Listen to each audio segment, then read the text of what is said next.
Welcome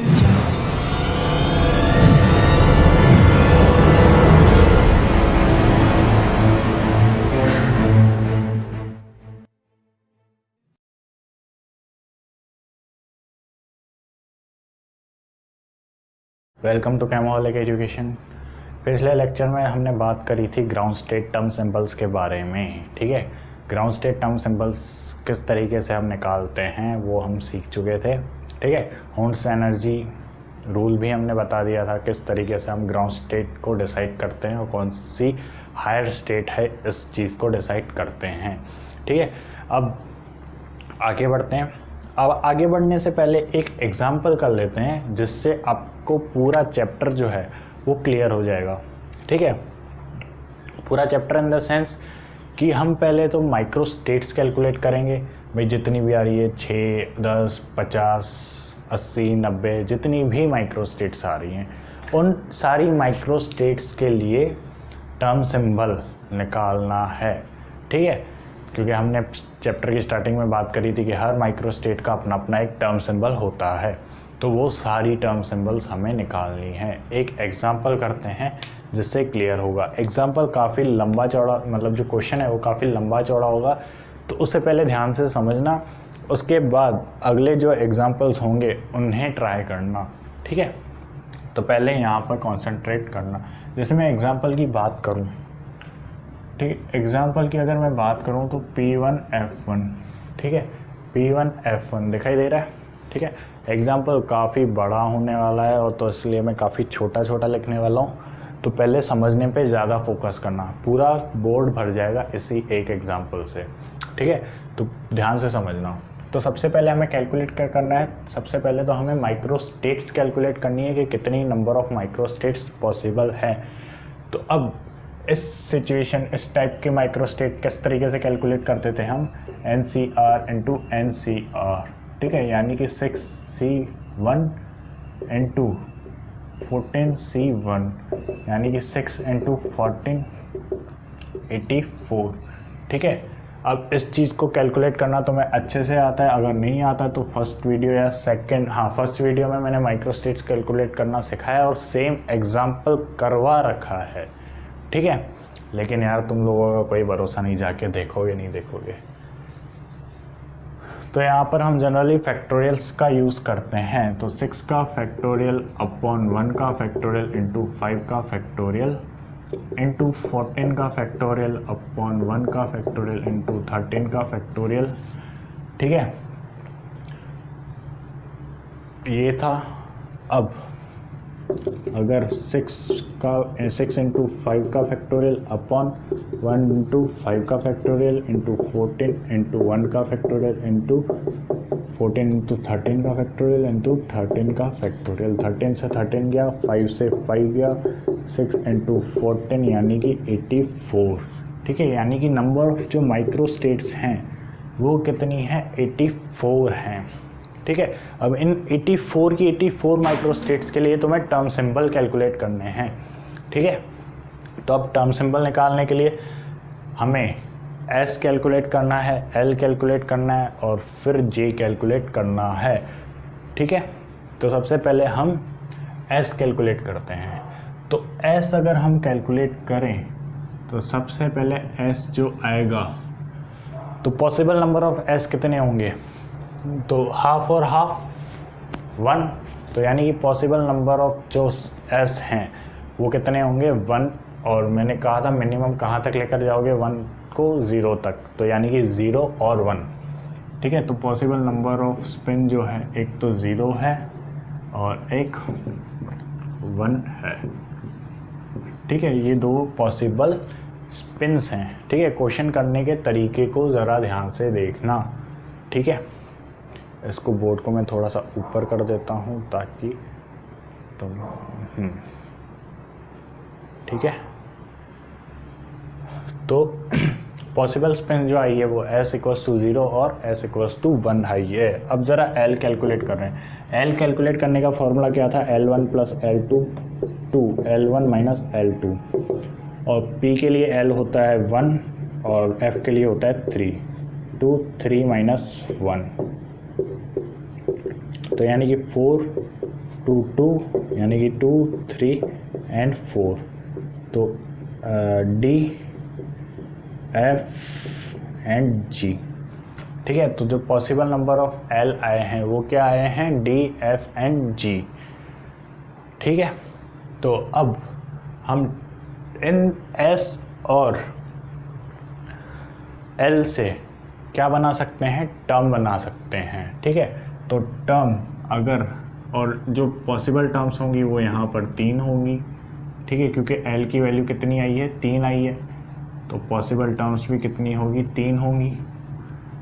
ठीक है, तो एल तो क्या आ गया, डी एफ एन जी, तो डी एफ एन जी।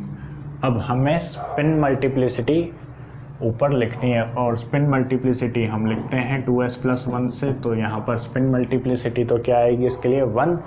तो सबके लिए जो स्पिन मल्टीप्लिसिटी है वो है 1। तो ये तो हो गई टर्म।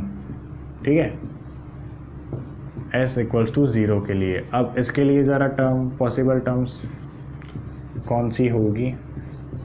ठीक है, तो इसकी जो स्पिन मल्टीप्लिसिटी आएगी वो आएगी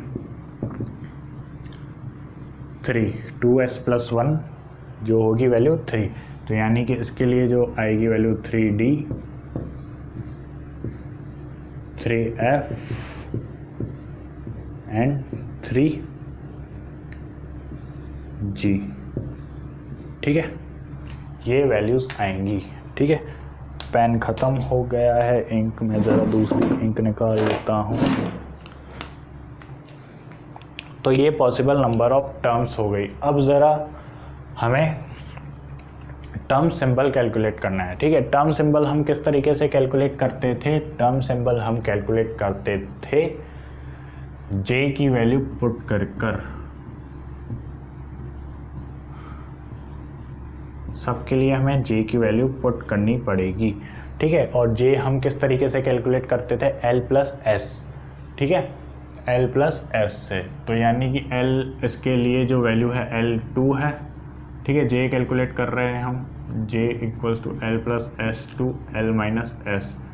तो l की वैल्यू यहाँ पर कितनी है, यहाँ पर l की वैल्यू जो है d के लिए 2 होती है और s 0 है। तो यानी कि 2 + 0 2 - 0 यानी कि 2। तो जो टर्म सिंबल होगा वो होगा 1d2। ठीक है, 1d2। उसके बाद जो नेक्स्ट टर्म सिंबल है वो है जे, इसके लिए कैलकुलेट करना है हमें, और जे इसके लिए अगर हम कैलकुलेट करेंगे तो वो होगा एफ, एल के लिए एफ क्या होता है, 3 + 0 2 3 - 0 यानी कि 3। तो 1f3। ठीक है, उसके बाद इसके लिए जे की वैल्यू का कैलकुलेट करेंगे तो जी के लिए होता है 4 + 0 - 4 2 4 - 0 तो 4।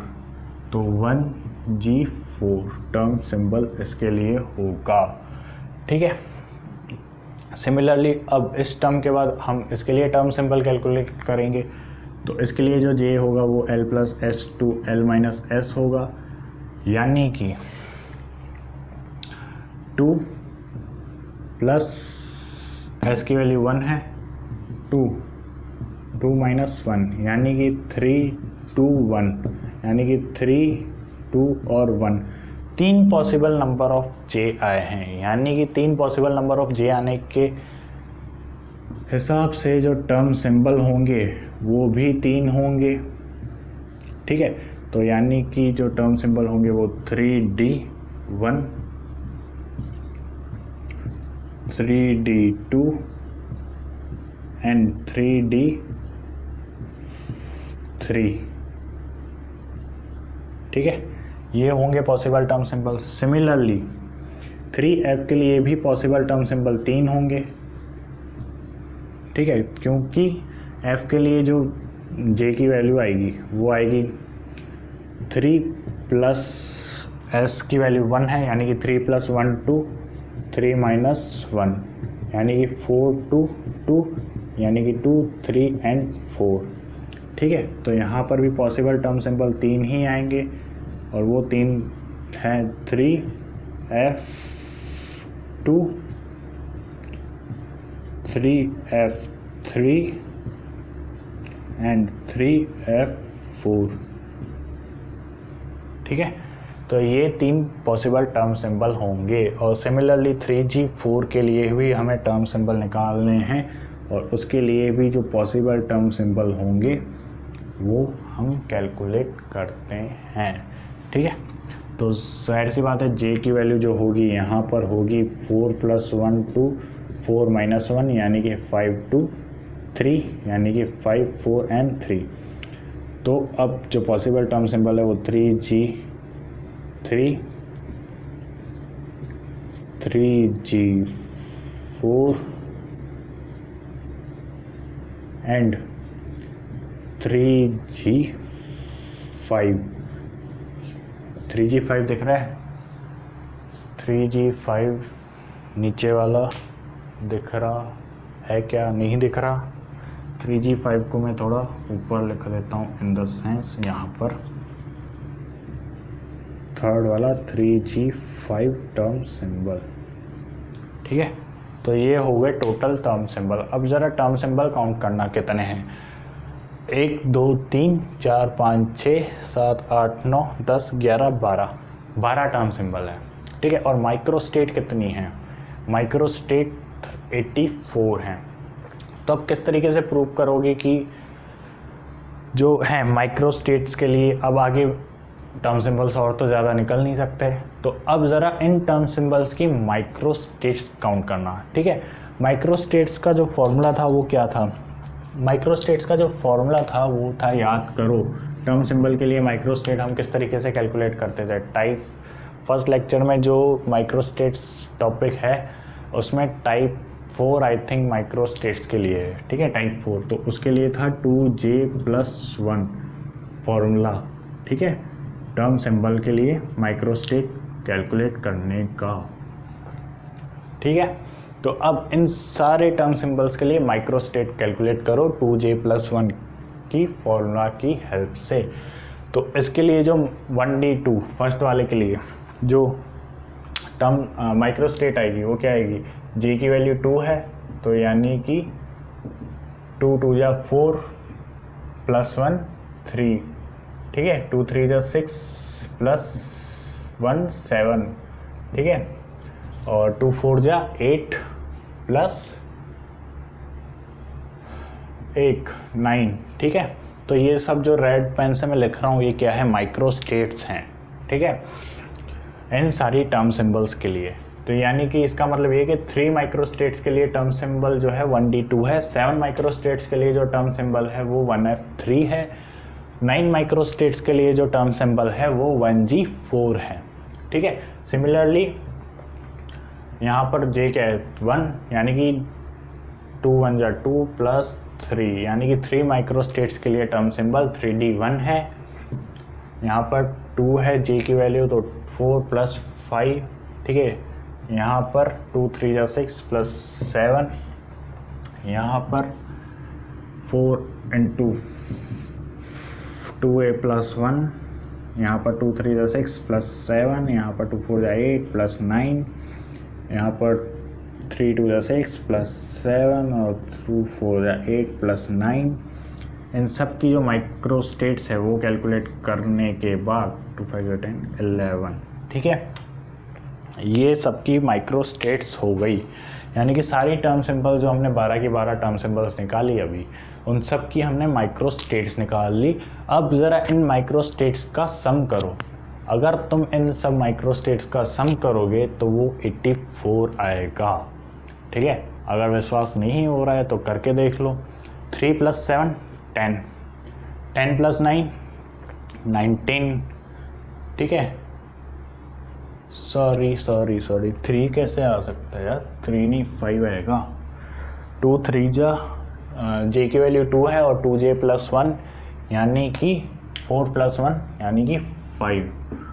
ठीक है, तो यानी कि 7 + 5 12, 12 + 9 21, 21 + 3 24, 24 plus 5 29, 29 plus 7 36, 36 plus 5 41, 41 plus 7 48, 48 plus 9 48 plus 9 57, 57 plus 7 57 plus 7 होगा 57 प्लस 7 कितना होगा रे? 57 प्लस 7 57, एक काम करो 57 में 7 ऐड करने से पहले 9 ऐड कर लो तो वो आएगा 66 एंड 66 में 11 ऐड करोगे तो वो आएगा 77 में अगर 7 ऐड करोगे, ठीक है, तो वो 84 आ रहा है। ठीक है, तो सम कर देखो 84 आ रहा है कि नहीं आ रहा। ठीक है, तो ये हो गया पूरा समरी जो अब तक हमने सीखी है। ठीक है, कैसे हमें माइक्रोस्टेट, सबसे पहले तो माइक्रोस्टेट्स कैलकुलेट करो, कितनी नंबर ऑफ माइक्रोस्टेट्स आ रही है। उसके बाद पॉसिबल नंबर ऑफ एस और पॉसिबल नंबर ऑफ एल, और उनको ऐड करके पहले टर्म बना लो, कौन सी टर्म्स जनरेट हो रही है और उन टर्म्स के लिए कौन सी पॉसिबल टर्म सिंबल्स जनरेट हो रही है, और उन टर्म सिंबल्स के लिए फिर उन टर्म सिंबल्स के लिए माइक्रोस्टेट्स कैलकुलेट करो कि कितनी माइक्रोस्टेट्स के लिए वो टर्म सिंबल है। ठीक है, तो ये हो गया आपका पूरा अब तक का टर्म सिंबल। ठीक है, तो टर्म सिंबल की बेसिक बातें हम सीख चुके हैं, और एक क्वेश्चन डेफिनेटली टर्म सिंबल का आता है बी सेक्शन में, और कोऑर्डिनेशन में अपने तनाबो-सोबेनो डायग्राम के लिए भी टर्म सिंबल बहुत काम आने वाले हैं, तो इनको अच्छे से सीख लेना। ठीक है, अब नेक्स्ट टॉपिक की तरफ चलते हैं हम। इससे पहले एक और एग्जांपल दे देता हूँ मैं, एक दो एग्जांपल खुद भी ट्राई कर लो। P1 F1 मैंने कर लिया है, तो P1 D1 तुम ट्राई कर लो, D1 F1 ट्राई कर लो। ठीक है, P1 ट्राई कर लो, जो मर्जी बड़े ट्राई कर लो यार। इतने सारे जो पिछले एग्जांपल्स उठाए हैं हमने, उन सबको उठाकर एक बार इस तरीके से ट्राई करने की कोशिश करो। ठीक है, मेरा काम था कॉन्सेप्ट समझाना, जो मैंने अपना काम कर दिया है।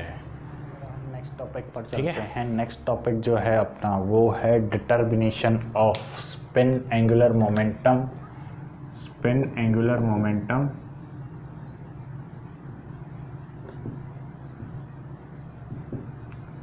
ठीक है, spin angular momentum, orbital angular momentum और टोटल एंगुलर मोमेंटम। ठीक है, टॉपिक ये है अपना, तीनों चीज़ें फाइंड आउट करनी, और ये तुम्हें आता है, छोटी क्लासों में तुम ऑलरेडी पढ़ चुके हो। ठीक है, जैसे स्पिन एंगुलर मोमेंटम कैलकुलेट करने का फॉर्मूला क्या था, s × s+1 under root upon h cut, और h कट तुम्हें पता है क्या होता है। ठीक है, h कट h/2π होता है। ठीक है, और यहाँ पर h जो है वो प्लैंक कांस्टेंट होता है। क्वांटम अगर थोड़ा बहुत पढ़ रखा है, नेक्स्ट जो अपना टॉपिक ये टर्म सिंबल ख़त्म होने के बाद क्वांटम ही अपलोड होने वाला है। तो h क्या होता है, प्लैंक कांस्टेंट होता है। सिमिलरली अगर हम L कैलकुलेट करें तो L कैलकुलेट करने का जो फॉर्मूला है वो भी सिमिलरली ऐसा ही होता है, under root total L+1 h cut. ठीक है, और सिमिलरली एंगुलर मोमेंटम कैलकुलेट करने का भी फॉर्मूला J+1 h कट होता है। ठीक है, S, L और J की वैल्यू तुम्हें कैलकुलेट करना आती है, फॉर्मूला में पुट करो तो तुम्हें spin angular momentum, total angular momentum और ऑर्बिटल एंगुलर मोमेंटम मिल जाएगा। जैसे अगर एक एग्जांपल करें 3p1, इसको ट्राई करो। तो अब सबसे पहले S कैलकुलेट करते हैं। ठीक है, स्पिन एंगुलर मोमेंटम। तो स्पिन एंगुलर मोमेंटम का जो फॉर्मूला है वो होता है s+1 h कट। ठीक है, तो S की वैल्यू यहाँ पर क्या है, 3 है। बताओ, 3 है? 3 नहीं है, 2s+1 की वैल्यू 3 है, तो s की वैल्यू जो आएगी वो आएगी 1 आएगी। ठीक है, निकाल लो। अब प्लस माइनस नहीं सिखाऊंगा मैं, ठीक है। तो जो वैल्यू आएगी वो आएगी 1 1 + 1 h कट √1 + 2 यानी कि √2 h कट। ठीक है, तो स्पिन एंगुलर मोमेंटम की जो वैल्यू है वो कितनी है, √2। अब L कैलकुलेट करते हैं। ठीक है, ये मिटा दूं मैं, ठीक है, फॉर्मूलाज मिटा देता हूँ।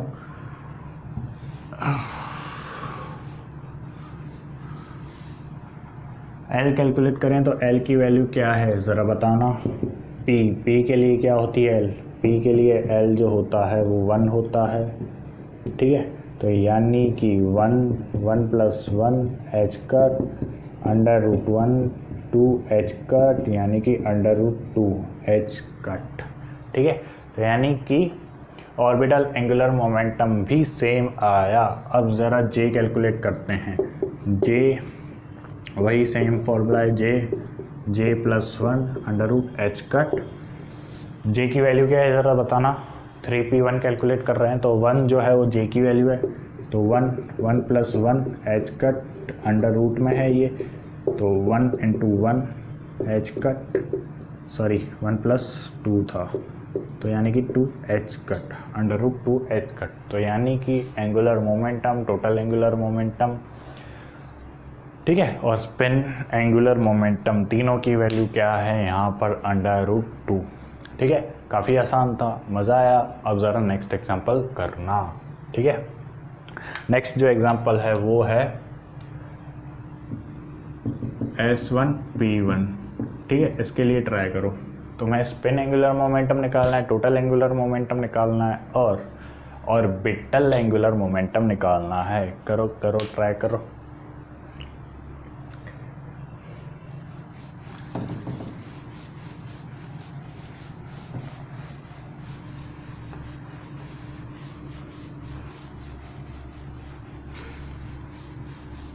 अच्छा, जिनको ये लगता है ना कि मेरी स्पीड स्लो है, तो YouTube पे हम स्पीड जो है वीडियो की वो कम ज़्यादा कर सकते हैं। ठीक है, हो सकता है मेरी स्पीड जो है वो बोलने की थोड़ी सी स्लो हो, और अगर वॉल्यूम कम लग रही है तो यार थोड़ा शांत कमरे में बैठो। अगर मैं अपने घर में पढ़ा रहा हूँ, अगर यहाँ ज़ोर से चिल्ला के पढ़ाने लगूँगा तो अड़ोस पड़ोस के और आ जाएंगे, और रात में वैसे ही वीडियो बना रहा होता हूँ मैं। ठीक है, रात में क्योंकि शांति वगैरह होती है। ठीक है, दिन में कभी सब्जी वाला आ रहा है, कभी दूध वाला आ रहा है। ठीक है, तो कोई ना कोई आकर डिस्टर्ब करता रहता है, इसलिए वीडियोस जो हैं मुझे रात को बनाने पड़ते हैं। ठीक है, तो थोड़ा तुम कॉम्प्रोमाइज़ करो, थोड़ा मैं करता हूँ। तो S1P1 ट्राई कर लिया होगा तुम लोगों ने, अगर नहीं किया तो वीडियो को पॉज करो एंड ट्राई करो। ठीक है, तो ये तीनों चीज़ें हमें ट्राई करनी है S1P1 के लिए। तो जाहिर सी बात है, सबसे पहले तो तुम्हें S की वैल्यू, L की वैल्यू और J की वैल्यू फाइंड आउट करनी है, जो मैं तुम्हें कैलकुलेट करना सिखा चुका हूँ। ठीक है, अब ज़रा S की वैल्यू यहाँ पर क्या है, +½ यानी कि 1। ठीक है, तो S की जो वैल्यू होगी वो होगी या तो 1 या 0। ठीक है, अब L जो होगा, L कैलकुलेट करो। L अगर हम कैलकुलेट करें तो 0 + 1 to 1 - 0, तो 1 ही आएगा, यानी कि L की वैल्यू PI है। अब क्वेश्चन थोड़ा सा चेंज करते हैं, अब काफ़ी लंबा हो जाएगा। हमें कैलकुलेट क्या करना है, J मैक्स और J मिनिमम दोनों कैलकुलेट करके बताने हैं। ठीक है, दोनों कैलकुलेट करने बताने, यानी कि मैक्सिमम टोटल एंगुलर मोमेंटम और मिनिमम टोटल एंगुलर मोमेंटम। ठीक है, तो ये चीज़ें कैलकुलेट करके बतानी है तुम्हें। ज़रा कैलकुलेट करो। अब J कैलकुलेट करो। J की वैल्यू किस तरीके से हम कैलकुलेट करते हैं, अगर J मैक्स की बात हो रही है, ठीक है, तो यहाँ पर J मैक्स किसके लिए होगा, S1 के लिए। ठीक है, S1 के लिए होगा, J1 के लिए ही होगा। जाहिर सी बात है कि जे का जो फॉर्मूला होता है वो होता है एल प्लस एस। तो ये तो हो गया जे मैक्स और जे मिनिमम क्या हो गया एल माइनस एस। ठीक है, तो ये जे मैक्स और जे मिनिमम हो गया। अब एल की वैल्यू तो 1 है, अब बची एस की वैल्यू। एस कौन सा लोगे, एस तुम 1 लोगे या 0 लोगे? भाई पॉसिबल नंबर ऑफ स्पिन तो ये होगी, तो हमेशा हमें possible number off spin ground state के लिए लेनी है और ग्राउंड स्टेट के लिए यानी कि लोअर एनर्जी वाली स्पिन लेनी है। और लोअर एनर्जी स्पिन के लिए जो स्पिन है वो 1 है। ठीक है, तो अब 1 प्लस 1 तो हो गया 2 और 1 माइनस 1 हो गया 0। ठीक है, तो जे मैक्स और जे मिनिमम हमने कैलकुलेट कर लिया है।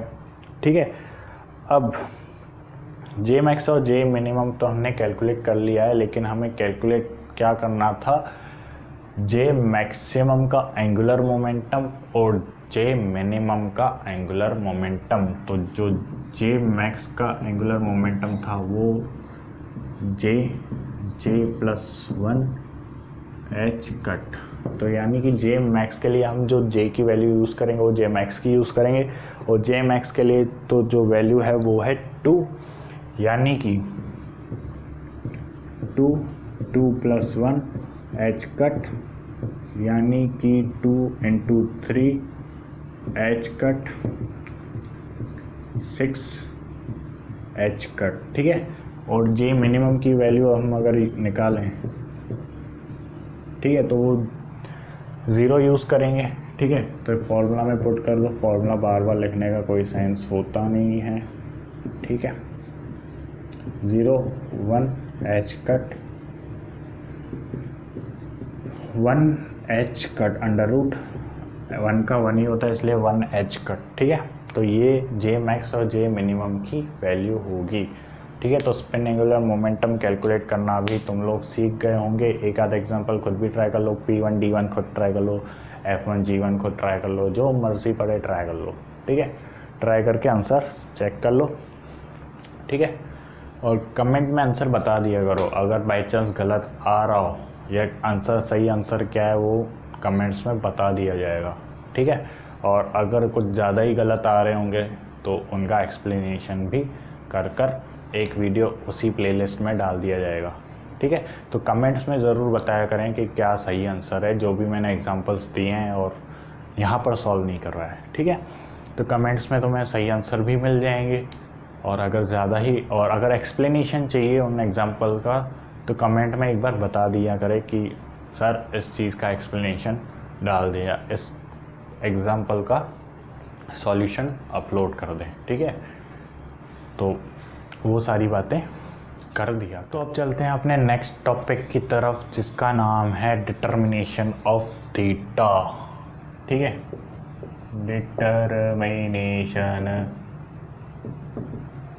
Of theta. अब ये थीटा है कौन सा? अरे तो याद करो इससे पहले वाला टॉपिक, टोटल एंगुलर मोमेंटम। जहाँ पे एंगुलर मोमेंटम हो रहा है तो किसी ना किसी एंगल पे तो हो रहा होगा, तो ये वही थीटा है। ठीक है, तो उसका जो फॉर्मूला है वो है J square equals to L square plus S square plus 2LS cos theta. ठीक है, तो अब अगर मैं यहाँ सर कॉस थीटा निकालूं, ठीक है, तो वो क्या होगा, वो होगा J square upon L square plus S square, sorry ये प्लस वाली क्वांटिटी तो माइनस में जाएगी, तो J square minus L square minus S square. ठीक है, और अपॉन में 2LS ये आएगा। ठीक है, तो कॉस थीटा ये होगा।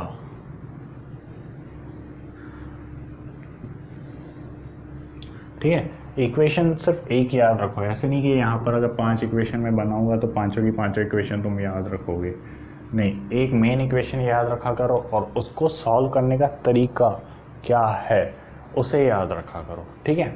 ऐसे तो पागल हो जाओगे नंबर ऑफ इक्वेशंस याद करते करते। अब जे स्क्वायर, एल स्क्वायर और एस स्क्वायर वही हैं angular momentum, total angular momentum, orbital angular momentum, और वो हम कैलकुलेट करना जानते हैं।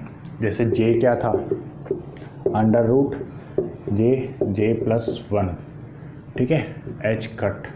तो जे स्क्वायर क्या हो जाएगा भाई, अगर मैं यहाँ स्क्वायर करूँ तो ये भी स्क्वायर करूँगा, तो सिमिलरली ये क्या हो जाएगा, जे प्लस 1 एच कट का स्क्वायर, ठीक है। तो सिमिलरली एल स्क्वायर भी क्या हो जाएगा, L plus 1 H cut square, और एस स्क्वायर भी क्या हो जाएगा, S plus 1 H cut square, ठीक है। समझ में आ गया। और ये जे स्क्वायर, ठीक है। तो यानी कि जे स्क्वायर, एल स्क्वायर और एस स्क्वायर क्या होंगे हमें पता है। अब उन्हें फॉर्मूला में पुट कर दो। तो अगर मैं फॉर्मूला में पुट करूँगा तो वो आएगा जे स्क्वायर, तो क्या है, J plus 1 H cut square minus, ठीक है,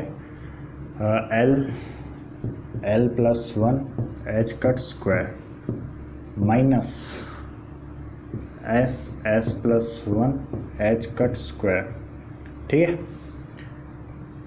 तो ये तो हो गया अपर वैल्यू। अब ज़रा नीचे 2 इंटू एल की वैल्यू क्या थी, L under root L plus 1 H cut, सिर्फ एच कट स्क्वायर नहीं, ठीक है, into under root S plus 1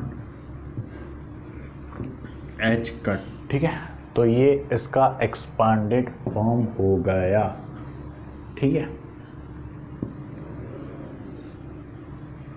और इसी में तुम्हें अपनी वैल्यूज़ पुट करनी है। चाहो तो यहाँ से एच कट स्क्वायर कॉमन निकाल लो, और यहाँ से भी एच कट स्क्वायर कॉमन निकाल लो, और सारे एच कट स्क्वायर कट जाएंगे, ठीक है। तो यानी कि थीटा में एच कट स्क्वायर तो आएगा ही नहीं, तो जो वैल्यू आएगी वो एक नंबर आएगी, और नंबर तुम्हें कैलकुलेट करना आता है। एक एग्जांपल करेंगे, ठीक है, एक एग्जांपल ज़रूर करेंगे हम। एग्जांपल के बिना कैसे चलेगा। एग्जांपल कैलकुलेट करो, पहले खुद कैलकुलेट करो 2d 5/2 के लिए, ठीक है। 2d 5/2 के लिए खुद ट्राई करो, आगे हम करेंगे, पहले खुद ट्राई करो,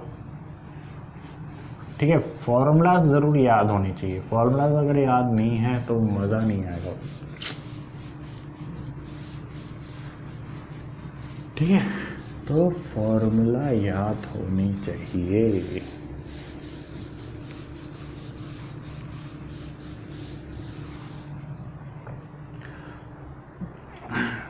कर लिया, तो स्टार्ट करते हैं। सबसे पहले तो हमें चाहिए क्या, पहले तो एस, जे और एल की वैल्यू हमें ढूंढनी है, ठीक है। एस, जे और एल की वैल्यू, ठीक है। तो एस की वैल्यू क्या है, एस की वैल्यू क्या, 2 है क्या, बताओ भाई, 2 है, चित्तड़ खाओगे 2 है तो, ठीक है। जिनको भी 2 लग रहा है ना, खुद को खुद ही चाटा मार लो। यहाँ पर 2s प्लस 1 की वैल्यू जो है वो है 2, यानी कि, ठीक है, 2s प्लस 1 की वैल्यू क्या है, 2, तो यानी कि 2 माइनस 1 यानी कि 1, यानी कि 2s, तो s हो गई हाफ। यहाँ पर s की वैल्यू हाफ है, समझे। तो भावनाओं में मत बह जाया करो, जो दे रखा हो पहले खुद भी सोचा करो, दिमाग का यूज़ किया करो, ठीक है। अब ज़रा l कैलकुलेट करो, l की वैल्यू क्या है, d, तो यानी कि 2, ठीक है। और j हमें दे रखा है 5/2, ठीक है। तो ये सारी हमने बातें देख ली कि s क्या है, l क्या है और j क्या है, ठीक है। s के मैटर में थोड़ा ध्यान रखना, ठीक है। जनरली क्या होता है, एग्ज़ाम में हम स्पिन मल्टीप्लिसिटी को ही s काउंट करके और उसी के बेस पे आंसर निकाल देते हैं, ठीक है। भावनाओं में ही बह जाते हैं, सिंपल सी। एग्जामिनर इसी चीज़ का फ़ायदा उठाता है, तुम्हारी भावनाओं के साथ खेलता है। ठीक है, तो अपनी भावनाओं को थोड़ी काबू में रखा करो। तो अब हम थीटा पे चलते हैं, थीटा कैलकुलेट करते हैं। लेकिन थीटा कैलकुलेट करने से पहले हम स्पिन यहीं पर कैलकुलेट कर लेते हैं, एंगुलर मोमेंटम सबके। तो अगर हम स्पिन का एंगुलर मोमेंटम कैलकुलेट करें तो under root half plus 1 H cut, तो जो आएगी वैल्यू वो आएगी हाफ 3/2 एच कट। तो वैल्यू जो आएगी यहाँ पर आएगी 3/4 एच कट। ठीक है, तो एस की वैल्यू तो ये आ गई। एल की क्या आएगी, अंडर रूट 2 + 1 एच कट, यानी कि 2 × 3 एच कट 6 एच कट। ठीक है, तो जो ऑर्बिटल एंगुलर मोमेंटम है वो तो क्या है, under root 6 H cut.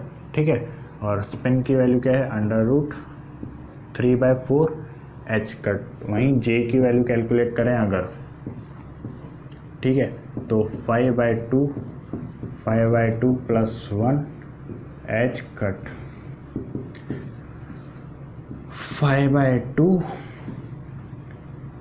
7/2 H cut. तो जो वैल्यू आएगी वो आएगी लगभग 35/4 अंडर रूट एच कट। ठीक है, तो यानी कि जे की वैल्यू है ना, जे की वैल्यू, एल की वैल्यू और एस की वैल्यू हम निकाल चुके हैं। अब वो जो थीटा कॉस थीटा हमने निकाला था उसमें पुट करना है। तो कॉस थीटा क्या था, कॉस थीटा था J² - L² - S² upon 2LS। ठीक है, यही था। तो अब ज़रा इसमें पुट करो, तो J² क्या हो जाएगा, 5/2 का स्क्वायर यानी कि 25/2 का स्क्वायर। सॉरी, हमने ये पुट करनी है ऑर्बिटल एंगुलर मोमेंटम्स। ठीक है, नॉर्मल जे की वैल्यू पुट नहीं करनी। तो जे की जो वैल्यू आई थी वो आई थी 35/4 H cut square, under root 35/4 H cut square. तो J² क्या हो जाएगा, 35/4 H cut square minus L² जो होगा वो होगा 6 H cut square minus S क्या था, अंडर रूट 3/4 एच कट, तो यानी कि 3/4 एच कट स्क्वायर अपॉन 2। अब डायरेक्ट एल और एस, तो एल तो था under root 6 H cut into S क्या था, अंडर रूट 3/4 एच कट। ठीक है, तो जो वैल्यू आएगी वो कैलकुलेट करेंगे। तो सबसे पहले तो तुम H cut square 6 - 3/4 H cut square को कॉमन निकाल लो। उसके बाद 2 under root 6 into under root 3/4 और यहाँ से एच कट स्क्वायर कॉमन निकाल लो। तो एच कट स्क्वायर तो गया, इनका एलसीएम निकाल लो। ठीक है, एलसीएम अगर हम निकालेंगे तो ये अपॉन में 4 आएगा, 35 - 24 - 3 अपॉन 2 अंडर रूट 3 यानी कि 6 इंटू अंडर रूट 3/4। ठीक है, ये हो जाएगा। और 35 - 24 - 23 इसको सॉल्व करना, 27 एंड 35 - 27 होगा, 35 - 27 कितना होगा रे, 8/4 अपॉन 2√6 इंटू √3/4, 4 2 जा यानी कि 2/2√6 इंटू √3/4 एंड ये 2 से 2 गया और ये लगभग होगा 2/√6 इंटू √3 और इसको तुम सॉल्व कर लेना आगे, ठीक है। कैलकुलेशन करना तो आता ही है, तो जब सॉल्व करोगे तो cos थीटा आएगा लगभग √2/3, तो cos थीटा आएगा √2/3, ठीक है। और अगर √2/3 है तो थीटा की वैल्यू जो होगी वो होगी 61.71, ठीक है। थीटा कैलकुलेट करना तो तुम्हें आता ही है, इतनी तो बेसिक मैथ्स आती ही है, ठीक है। तो ये केमिस्ट्री की क्लास है, मैथ्स की क्लास नहीं है, और बेसिक मैथ्स है यार, इतनी तो आती ही होगी, ठीक है। तो कैलकुलेशन किस तरीके से होगी थीटा की वो मैंने बता दिया है, ठीक है। अब जो नेक्स्ट टॉपिक है वो है बहुत सिंपल सा। तो इस तरीके से कोई भी एग्जांपल, कोई भी टर्म सिंबल ले लो पूरा और उसका तुम थीटा कैलकुलेट कर सकते हो। अब दूसरा जो है एक फॉर्मूला और है जो है लैंडेजी फैक्टर, ठीक है। ये जो फॉर्मूला है ये डायरेक्ट उठकर एग्ज़ाम में आ जाता है, तो इस फॉर्मूला को याद रखना, ठीक है। डायरेक्ट उठ के आता है ये फॉर्मूला से क्वेश्चन, ठीक है। लैंडेजी फैक्टर डायरेक्टली। अपने नेक्स्ट टॉपिक पर चलते हैं जिसका नाम है लैंडेजी फैक्टर, ठीक है। इसमें सिंपल सा एक फॉर्मूला है जो हमें याद रखना है, उसे हम जी से डिनोट करते हैं लैंडेजी फैक्टर को, ठीक है। जो फॉर्मूला है, फॉर्मूला क्या है, 3/2 plus s+1 minus l+1 upon 2j+1, ठीक है। ये फॉर्मूला है। तो फॉर्मूला क्या है लैंडेजी फैक्टर का, 3/2, ठीक है। 3/2 plus s+1 s into s+1 minus l into l+1 upon 2j+1, ठीक है। फॉर्मूला ही याद रखना है, इसका कोई एक्सप्लेनेशन वगैरह नहीं है, डायरेक्ट एग्जाम में फॉर्मूला से क्वेश्चन आ सकता है, ठीक है, और कई बार आया हुआ है। एक एग्जांपल ट्राई कर लेते हैं कि किस तरीके से एग्जांपल या किस तरीके से क्वेश्चन आया हुआ है। तो 5f1 के लिए लैंडेजी फैक्टर कैलकुलेट करना है तुम लोगों को, तो स्टार्ट करो। तो सबसे पहले हमें कैलकुलेट क्या करना है, s, यहाँ पर s की वैल्यू क्या है 5, अब तो क्या ही बोलूँ, 2s+1 की वैल्यू 5 है, ठीक है, यानी कि 2s की वैल्यू 4 है, तो s की वैल्यू 4/2 यानी 2i। काई कर रहे हो मूवी, ठीक है। तो s की वैल्यू हमें 2 मिल गई। सिमिलरली l की वैल्यू, ठीक है, l की वैल्यू यहाँ पर 3 है, f के लिए 3 होती है, और j की वैल्यू 1 है, ठीक है। तो सारी क्वांटिटीज़ हमने ढूंढ ली, s, l और j। अब यहाँ पर क्या इनका हम एंगुलर मोमेंटम निकालेंगे, नहीं, वहाँ पर हम थीटा कैलकुलेट कर रहे थे, ठीक है, इसलिए हमें एंगुलर मोमेंटम निकालना पड़ रहा था s, l और j का। यहाँ पर हम कोई थीटा वीटा कैलकुलेट नहीं कर रहे, लैंडेजी फैक्टर कैलकुलेट कर रहे हैं सिंपल सा, ठीक है। तो अब इन वैल्यूज़ को फॉर्मूला में पुट करो, सिंपल सा 3/2 प्लस s की वैल्यू क्या आई है 2, यानी कि 2 इंटू 2+1 माइनस l की वैल्यू क्या आई थी, l की वैल्यू है 3 और 3+1 अपॉन 2, j की वैल्यू है 1 इंटू 1+1, तो 3/2 plus 2 into 3 minus 3 into 4 upon 2 into 2, तो 3/2 प्लस 6 माइनस 12 अपॉन 4, ठीक है। तो अब इसको अगर सॉल्व करोगे तो 3/2 माइनस 6/4 यानी कि 3/2, तो 3/2 माइनस 3/2 0, तो लैंडेजी फैक्टर क्या आ गया 0। तो इस तरीके से हम लैंडेजी फैक्टर कैलकुलेट करते हैं, ठीक है। तो ज़रा और भी क्वेश्चंस को ट्राई कर लेना, ठीक है।